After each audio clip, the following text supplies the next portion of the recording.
میں سورت نمبر 33 آیت نمبر 21 میں اللہ فرماتا ہے لقد کان لکم فی رسول اللہ اسوۃ حسنہ، بے شک رسول کے اندر تمہارے لیے ایک بہترین مثال ہے۔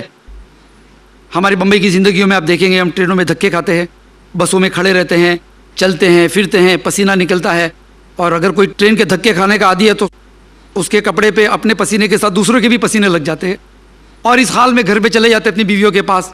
جب وہی شخص سویرے جب آفس میں گیا تو بن ٹھن کے پرفیوم لگایا، عطر لگایا، اور 5-10 منٹ تک شیشے کے سامنے کھڑا رہا، اور آفس میں اس طرح سے ہم لوگ جاتے ہیں۔ لیکن جب لوٹتے ہیں بیوی کا حق زیادہ ہے کہ ہم اس کے ساتھ صاف صفائی کے انداز میں پیش آوے، اسے ملے، اس سے باتیں کریں، تو وہاں پہ صاف صفائی کا اہتمام نہیں کرتے، اس میں تھوڑی سی لاپرواہی آ جاتی ہے۔ اس لیے کہ وقت جیسے جیسے گزرتے جاتا ہے، جیسا وقت گزرتے جاتا ہے، لوگ اپنے اسپاؤسز کو، میاں اپنی بیوی کو اور بیوی اپنے شوہر کو، شوہر اپنی بیوی کو اور بیوی اپنے شوہر کو ٹیکن فار گرانٹیڈ لے لیتے ہیں کہ ٹیکن فار گرانٹیڈ، جی ابھی تو ہے ہی ہماری ہے، کہاں جائیں گے، دونوں یہی سوچتے ہیں۔ ایسا نہیں ہے، صاف صفائی کا اہتمام کرنا یہ جو ہے ایک دوسرے کی عزت کرنے کے برابر ہے کہ بائی ریسپیکٹ یو، میرے دل میں الحمدللہ عزت ہے، جیسے کہ شادی کی ابتدا میں لوگ کرتے ہیں، عزت کرتے ہیں، فون کرتے ہیں 4 بجے کہ ڈارلنگ آج میں 6 بجے آ جاؤں گا گھر پہ، اور آدھا گھنٹہ پہلے پہنچ جاتے ہیں۔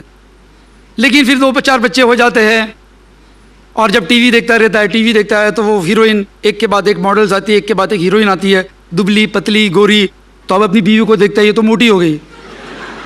یہ ہیومن سائیکولوجی ہے، یہ ٹی وی کے نقصانوں میں سے ایک نقصان ہے۔ مغربی تہذیب کے اندر اس کے اثرات اب آنے لگے ہیں، مغربی تہذیب میں اس کی اثرات اب آنے لگے، اس لیے وہاں ڈیورسز بڑھتے گئے۔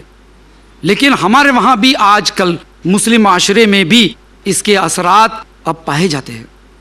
تو صاف صفائی کا اہتمام کرے اور ایک دوسرے کا خیال رکھے۔ اس کے بعد فضول خرچی مت کرے۔ آپ سوچیں کہ بھئی فضول خرچی کیوں، آپ نے اسے فضول خرچی کیوں کہا؟ یہ ہمارے شوہر کے پیسے ہیں، ہم خرچ کریں۔ دیکھیے قرآن کی جو آیت ہے سورہ اسراء سورت نمبر 17 آیت نمبر 26 اور 27، اللہ تعالیٰ فرماتا ہے کہ اور فضول خرچی مت کرو، بے شک فضول خرچی کرنے والے شیطان کے بھائی ہے، اور شیطان اپنے رب کا ناشکرا ہے۔ یعنی اگر کوئی شخص فضول خرچی کرتا ہے، پیسے کا، وقت کا، پانی کا، کھانے کا، تو وہ اپنے رب کا ناشکرا ہے۔ کون کہتا ہے؟ قرآن کہتا ہے۔ آپ دیکھیں، اگر آپ اخبار پڑھیں گے باریکی سے تو آپ کو پتہ چلے گا کہ ہندوستان کے لوگوں نے ہمارے اس ملک کے اندر قرضہ لیا ہے، ہاؤزنگ لونز پہ انہوں نے قرضہ لیا ہے۔ سوچتے ہیں کہ کل کما کے دینا ہے، 200 مہینوں میں دینا ہے، تو یہاں پہ طاقت سے زیادہ خرچ کیا۔ اللہ نے نہیں دیا تھا پیسہ، پھر بھی خرچ کیا۔ اس کے بعد کریڈٹ کارڈز لوگوں نے 8,000 کروڑ روپیہ قرضے پہ لیا، یعنی لوگوں نے شاپنگ کر ڈالی، جیب میں لے کر جاتے ہیں کریڈٹ کارڈ، بیوی کو بولتے یہ لے لے وہ لے لے، کارڈ سوائپ کر کے اب دیکھیں گے اگلے مہینہ پیسہ دینا تو دیں گے۔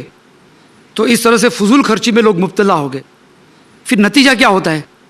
اللہ تعالیٰ کی طرف سے پکڑ آتی ہے، اگر ذہنی پکڑ، کبھی نوکری چلی گئی، کبھی کاروبار میں نقصان ہوا، لیکن بیوی کو بچوں کو جو عادت لگا دی پیسہ خرچے کرنے کی، فضول خرچی کرنے کی، وہ عادت اب جاتی نہیں۔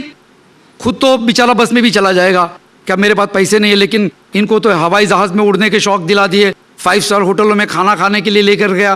اب یہ جو خرچے جو عادت پڑ گئی ہے، جس کو انگریزی میں آبسیشن کہتے ہیں، تو یہ جو آبسیس ہو گئے لوگ فضول خرچی کے، وہ عادتیں پہ کنٹرول کرنا اس کے لیے مشکل ہو جاتا ہے۔ نتیجہ یہ ہوتا ہے کہ گھروں میں جھگڑے ہوتے ہیں۔ یورپ اور امریکہ میں اس بنیاد پر لوگوں کی طلاقیں ہوئی ہے، اور بنگلور میں اسی بات کو لے کر ہر سال تقریباً 2,000 لوگ سوسائڈ کرتے ہیں۔ بنگلور میں 2,000 لوگ سوسائڈ کرتے ہیں ہر سال۔ اس میں اکثریت لوگ ایسے ہیں جو فضول خرچی میں مبتلا تھے، قرضہ لیا، اب اتارنے کی طاقت نہیں۔ تو فضول خرچی کرنے والے شیطان کے بھائی ہے۔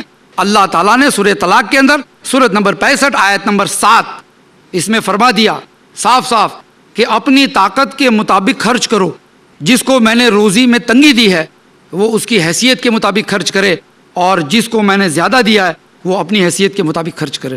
ایسا نہیں ہونا چاہیے کہ بھائی دیکھو ہمارے جو ہے ہمارے بہنوں ہی تو جب بھی آتے ملک سے تو سونا اور نیکلیس اور چوڑیاں لے کر آتے ہماری بہن کے لیے، ہمارے جیجا جی سب یہ لے کر آتے، اور تم تو جی کوئی کام کی نہیں، تم ابھی تنخواہ تمہاری 10,000 12,000 کی ہے، جی تم تو کوئی کام کی نہیں ہو۔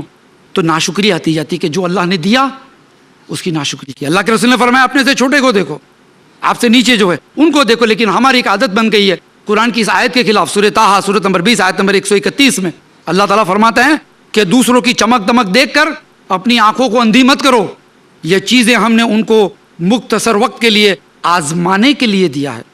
ان کے شوق، ان کے خرچے، ان کے 3 بیڈ روم ہال کچن، ان کی مرسیڈیز، ان کے بڑے بڑے فرنیچر اور ان کا ہوائی جہازوں میں اڑنا، یہ دیکھ کر تم ناشکری مت کرو کہ اللہ نے مجھ کو کچھ نہیں دیا۔ لوگ سمجھتے ہیں، لوگ غریبی کو اس طرح سے بھاپتے ہیں اور کمپیئر کرتے ہیں، ہم غریب ہیں، حالانکہ اللہ نے اگر جتنا پیسہ دیا ہے، آدمی اگر سکون سے بیوی بچوں کے ساتھ رہتا ہے، حلال کی روزی کھاتا ہے، دونوں میاں بیوی مل کر، اور سکون ہے، نماز ہے، روزہ دار ہے، تہجد گزار ہے، اسلام اگر فالو کرتے ہیں، تو وہ اس پیسے والے شخص سے زیادہ سکون میں ہے جس کے پیسے کے بنا پر اس کے گھروں کے اندر خرافات آ جاتے ہیں۔ تو فضول خرچی کرنے سے شادی شدہ زندگی کے اندر سے خوشیاں چلی جا سکتی ہے، آدمی فرسٹریٹ ہو جاتا ہے، پھر جھگڑے ہو جاتے ہیں۔ اس کے بعد بچے ہونا، بچے شادی شدہ زندگی کو کامیاب رکھنے کا ایک طریقہ ہے، ایک علامت ہے کہ بھئی آپ کے بچے ہیں، الحمدللہ آپ خوش ہیں۔ عام طور پہ اگر دیکھتے ہیں، ہم اخبار پڑھتے ہیں، Times of India, mid day وغیرہ، تو پتہ چلتا ہے کبھی نہ کبھی روزانہ ایک آدھ خبر تو ہوتی ہے، فلاں نے سینئر سٹیزن اکیلے تھے گھر پہ، میاں بیوی، کوئی نوکر تھا پرانا سر پہ مار کے بھاگ گیا پیسہ لے کر، سب کیوں کہ بچے نہیں تھے۔ ایک بیٹا تھا، وہ بیٹا چلا گیا امریکہ، اب وہ دوسرے دن آ رہے ہیں اپنے باپ کی میت پہ، سینئر سٹیزنز، کیا ہو گیا؟ بچے نہیں تھے۔ کچھ لوگ ابورشن کراتے ہیں اپنے بچوں کا۔ اللہ تعالیٰ نے بہت سخت الفاظ میں اس کی تنبیہ کی ہے، بہت ہی سخت الفاظ میں۔ اللہ نے اس کو بے وقوفی بھی کہا ہے اور کہا یہ جہالت ہے، جیسے کہ سورہ انعام کی آیت ہے، سورۃ نمبر 6 آیت نمبر 141، قد خسر الذین قتلوا اولادہم سفہا بغیر علم، خسارے میں ہے وہ لوگ، نقصان میں ہے لوگ، بربادی میں ہے وہ لوگ جو لوگ بے وقوفی کی وجہ سے، سفہم، بے وقوفی کی وجہ سے اپنے بچوں کو قتل کرتے ہیں۔ آج کے زمانے میں دیکھو تو ابورشن کرتے ہیں بغیر علم کے، ان کو پتہ کیا کہ یہ بچے آگے چل کر ان کا کتنا خیال رکھتے ہیں ایک دوسرے کا۔ چین کے اندر 1979 میں چین میں یہ حادثہ ہو گیا کہ ان کی سرکار نے کہا کہ اب ہم دو ہمارا ایک، جو اینتھروپولوجسٹ ہوتے ہیں، جو لوگ انسانیت کے اوپر سٹڈیز کرتے ہیں، ہیومن کائنڈ کے اوپر، تو یہ لوگ کہتے ہیں کہ دنیا کی آبادی یا دنیا کا نظام چلتا رکھنے کے لیے کم سے کم ہر جوڑے کے 2 بچے ہونے چاہیے، میں اور میری بیوی کم سے کم 2 بچے، کم سے کم ہم دونوں مر گئے تو 2 بچے ہماری جگہ پہ آ گئے۔ یہ دنیا کا نظام چلانے کے لیے اینتھروپولوجسٹ کہتے ہیں کہ یہ ہونا چاہیے، لیکن چین کے اندر حکم کر دیا کہ ہم دو ہمارا ایک، 1979 سے۔ اب ٹھیک ہے، خوشیاں منانے لگے، جی ہم نے پاپولیشن کنٹرول کر دیا، اب 50 سال کے بعد ہماری آبادی کم ہو جائے گی، یہ ہو جائے گی، وہ ہو جائے گی، ٹھیک ہے بھائی۔ اب پرابلم وہاں آنا شروع ہوا، وہ یہ کہ وہاں ضعیف اور بوڑھوں کی تعداد بڑھتے جا رہی ہے۔ 18% چینی 60 سال سے اوپر ہے، 18%، اور آج کا جو نوجوان طبقہ ہے وہ بڑھاپے کی طرف جا رہا ہے۔